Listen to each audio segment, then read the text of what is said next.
Nah, selanjutnya, dimensi budaya dalam era globalisasi menurut Mimbar 1990 dibagi menjadi 4 dimensi bagian, yaitu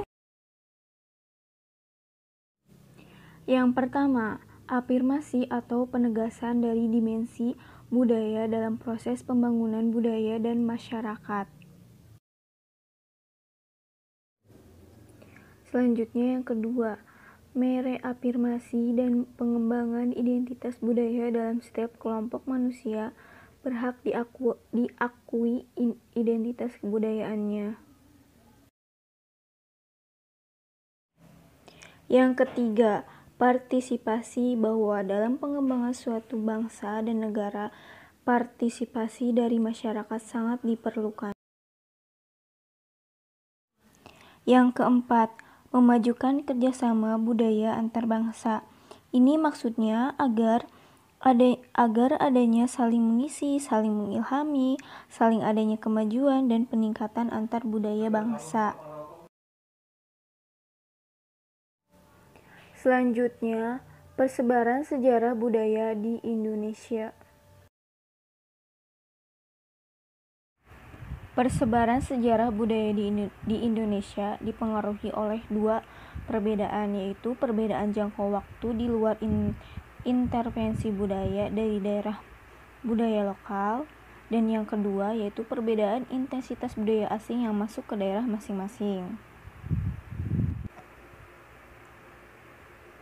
Dari dua faktor utama berperan dalam membentuk budaya Indonesia saat ini dalam perkembangannya. Ada unsur-unsur yang mendasari pengembangan unsur-unsur lainnya, yaitu agama dan filsafat. Sejarah kebudayaan Indonesia ini ternyata yang berkembang di Indonesia adalah agama dan filsafat.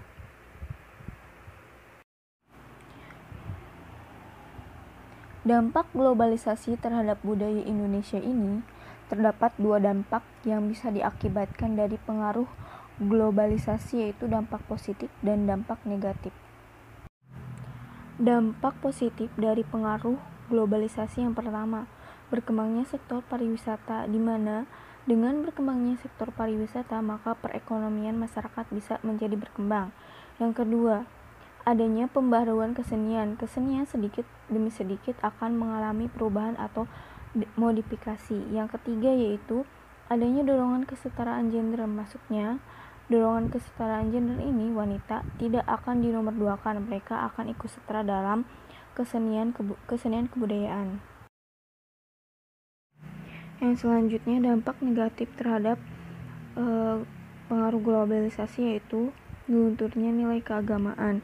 Hal ini dikarenakan semakin sibuknya masyarakat terhadap hal-hal baru yang datang semakin cepat. Yang kedua, perilaku masyarakat berubah.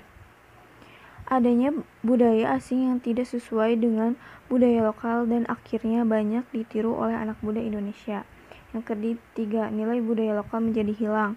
Pengaruh budaya lokal akan menggeser budaya lokal. Bahkan banyak masyarakat mulai enggan menggunakan budaya lokal. Upaya melestarikan budaya. Cara melestarikan budaya bangsa yaitu dengan cara yang pertama yaitu mau mempelajari berbagai macam budaya atau kesenian tradisional dari berbagai macam daerah yang ada di Indonesia.